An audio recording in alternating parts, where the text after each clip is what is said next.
If your Honda CR-V radio is dead or asking for a code after a battery swap, don't worry, your head unit isn't broken. Almost every case of a blank screen after a battery disconnect is simply the anti-theft system doing its job.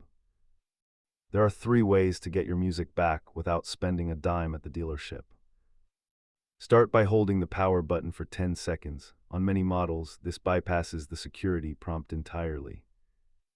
If the hold to reset fails, look for a 5-digit sticker inside the glove box or in your manual's paperwork.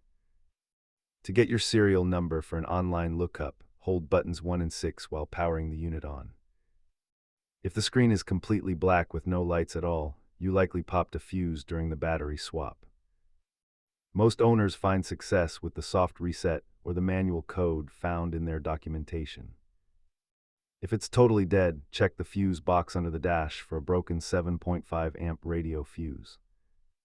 You don't need mechanics tools for this, just your phone and a flashlight will usually do it. Remember, radio codes are free for owners. Never pay a third-party website to unlock your Honda. Once the code is in, your radio is set until the next battery change. Drive safe and enjoy the tunes.